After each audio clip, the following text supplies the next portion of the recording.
euh, et toutes les élites en fait qui sont nées du mitterrandisme dans les années 80. Euh,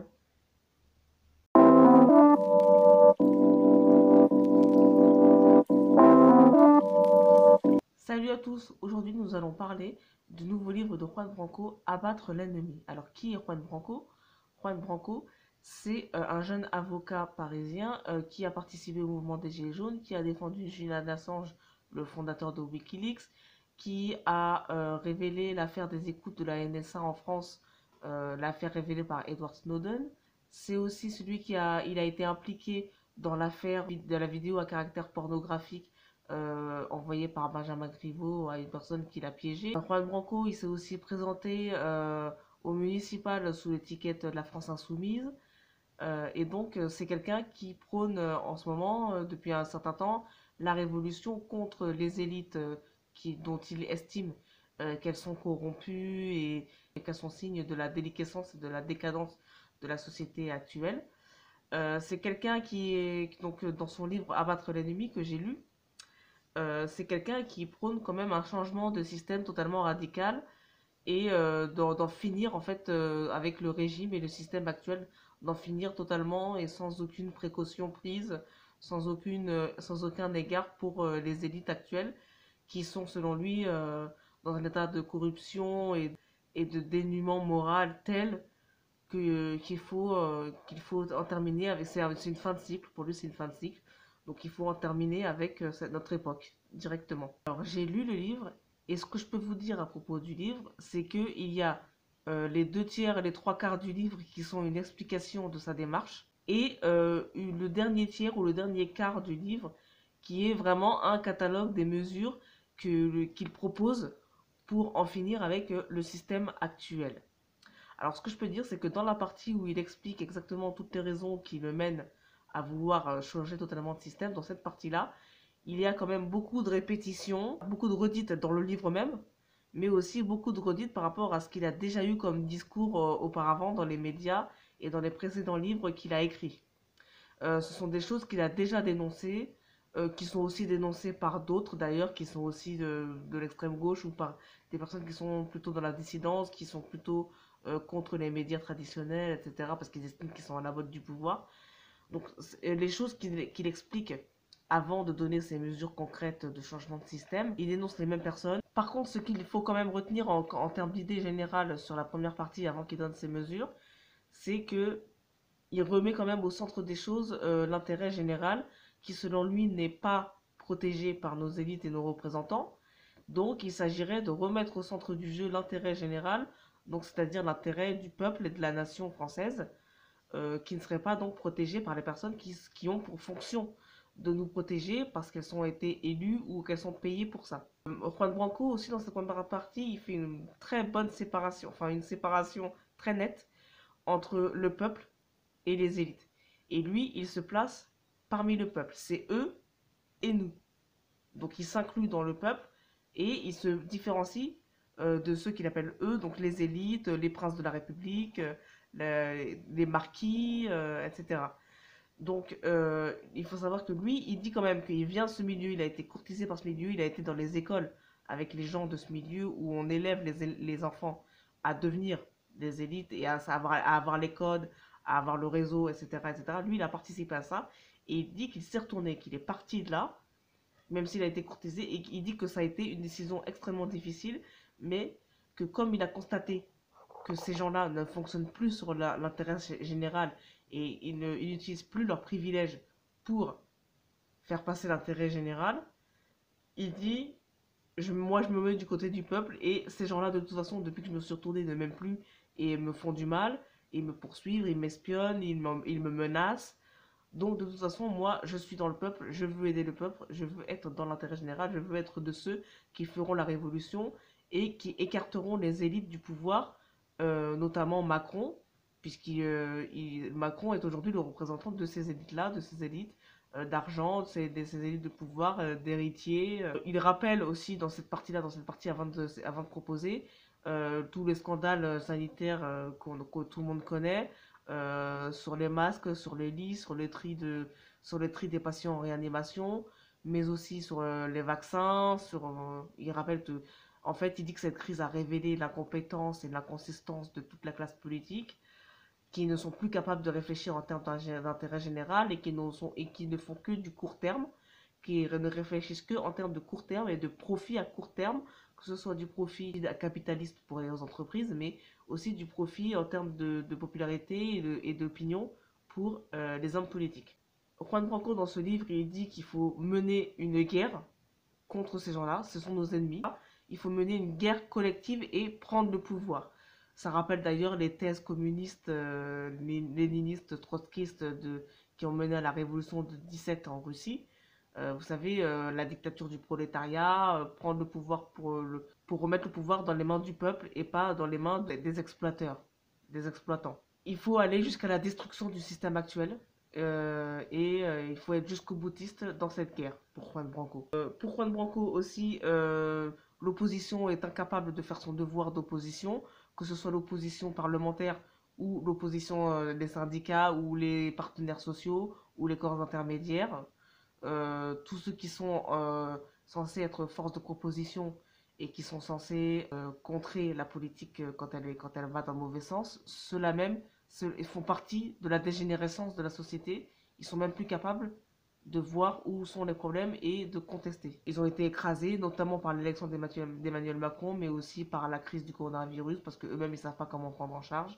Enfin, il n'y a plus rien. Il n'y a plus personne pour avoir raison dans cet état de déliquescence de la société actuelle. Il dit que la crise, en plus, a enrichi les riches, donc les inégalités se sont accentuées, et quand la crise sera finie, ça provoquera forcément un réveil social qui sera probablement sans précédent. Il faut marcher sur les institutions pour déloger ceux qui y sont et sans ménagement. Parce que de toute façon, les membres de l'élite, ce sont des gens morts, ce sont des personnes... Il les qualifie de croque-morts, de personnes mortes qui ne font plus rien d'autre que de participer aux mondanités et qui en fait... n'exercent plus le pouvoir en tant que responsable politique dans l'intérêt des Français, du peuple, etc. Ils ne font que utiliser leurs privilèges pour continuer à aller dans les mondanités, sans produire quelque chose de concret pour la vie du peuple. Il met en cause les réseaux DSK, donc c'est Griveaux, Guérini, etc. etc.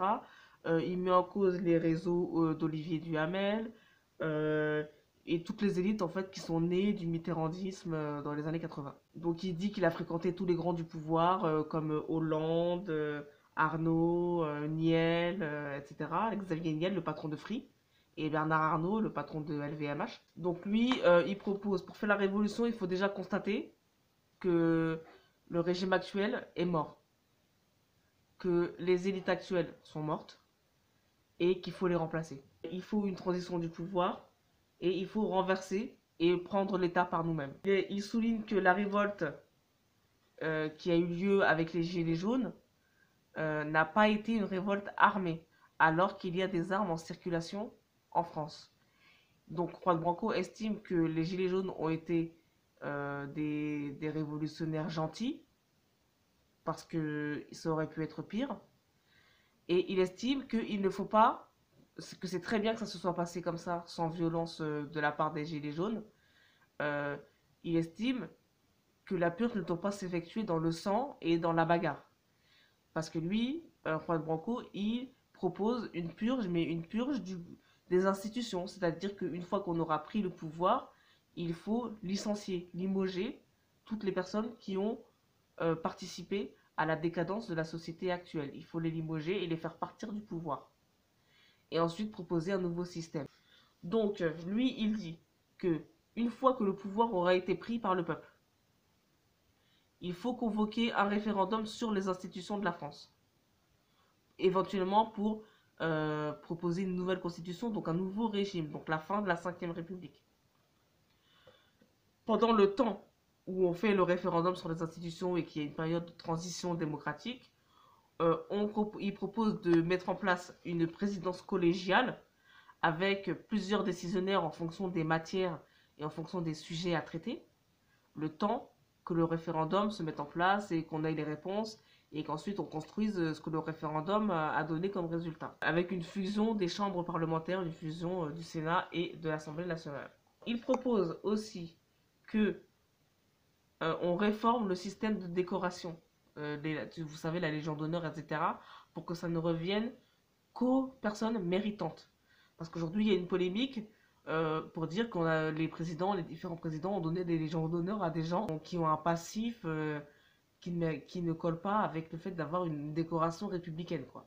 Juan Branco propose que des commissaires soient élus avec des mandats obligatoires et révocatoires et une possibilité de référendum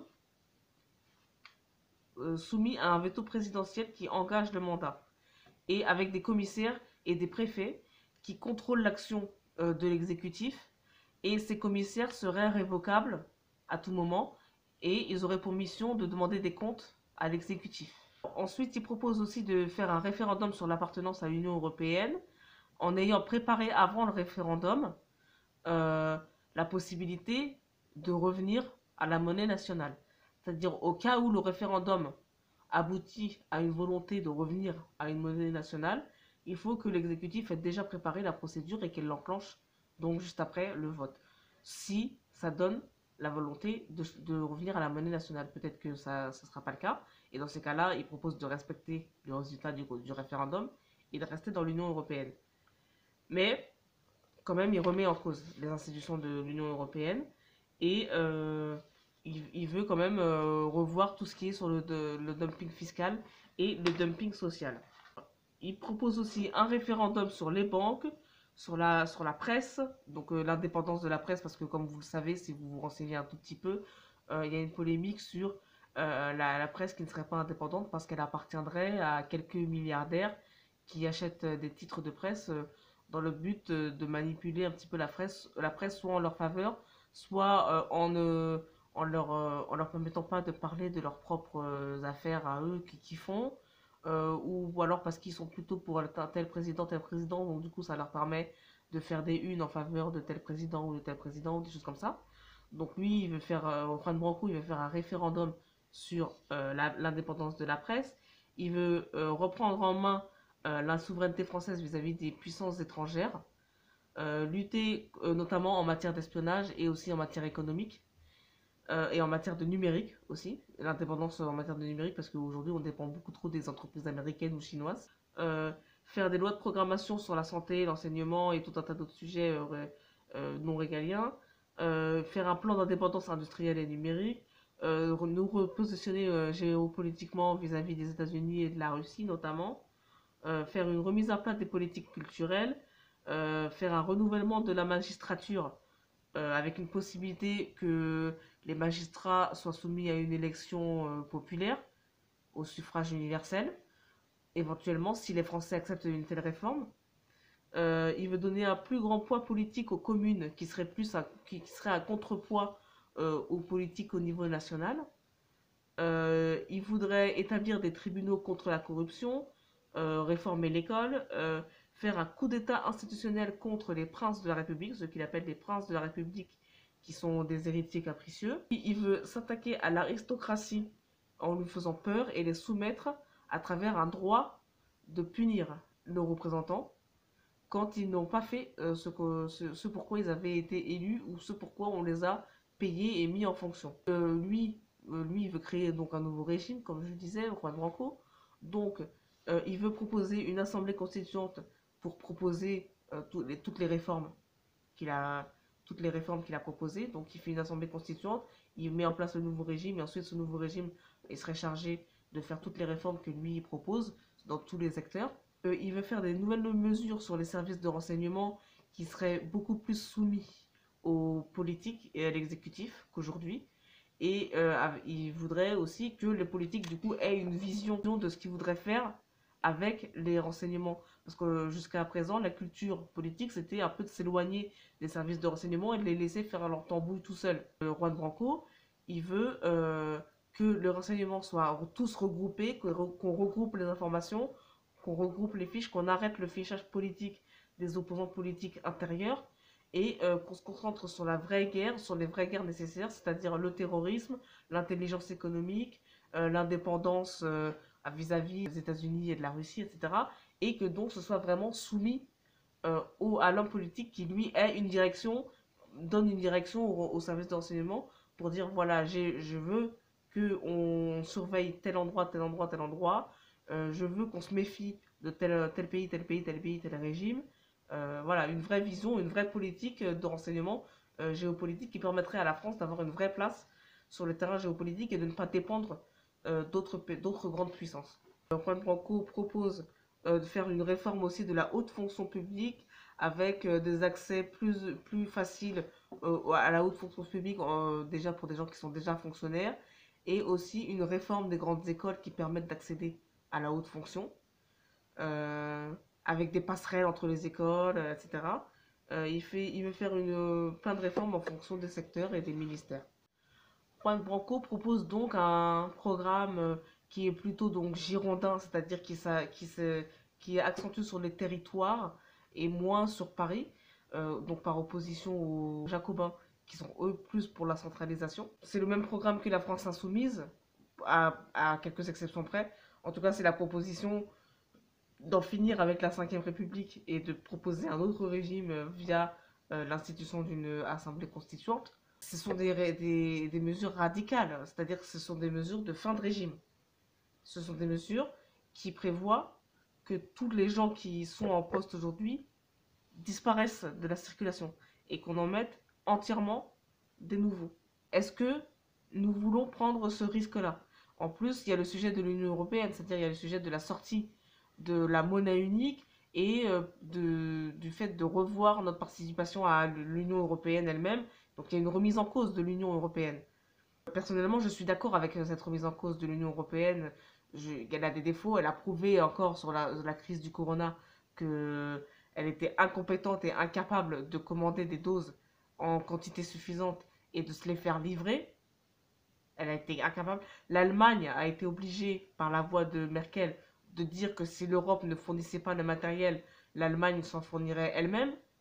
J'ai appris récemment que AstraZeneca cachait des doses en Italie dans le but de les livrer au Royaume-Uni et que l'Europe ne découvre pas qu'il y a ces doses pour pas qu'elle les demande. Donc c'est un vrai capharnaüm. L'Europe, là, s'est révélée incapable de, euh, de prendre en charge des décisions dont elle a la compétence. Et les pays, les souverainetés nationales ont été obligées, pour certaines, d'attendre, de mettre entre parenthèses leur souveraineté et d'attendre que l'Union européenne veuille bien taper du poing sur la table et obtenir les doses de vaccins. Et puis jusqu'à ce que l'Allemagne se réveille et dise que si l'Europe ne fournissait pas, elle s'en fournirait elle-même. C'est quand même extraordinaire. Alors que l'Europe, dans le même temps, est capable d'aller faire des leçons, des leçons sur les minorités et les discriminations sur les minorités en Pologne, ou je ne sais plus si c'est en Pologne ou en Ukraine, enfin un des pays de l'Est. L'Europe est capable de faire des leçons de morale pour dire qu'on prend une directive, pour dire que nous en Europe, on est dans une zone libre pour les homosexuels, parce que dans le pays, il y a des zones de non-droit où les homosexuels n'ont pas le droit de passer. Je veux bien que ce soit des sujets graves, mais dans ces cas-là, les vaccins aussi, c'est un sujet grave.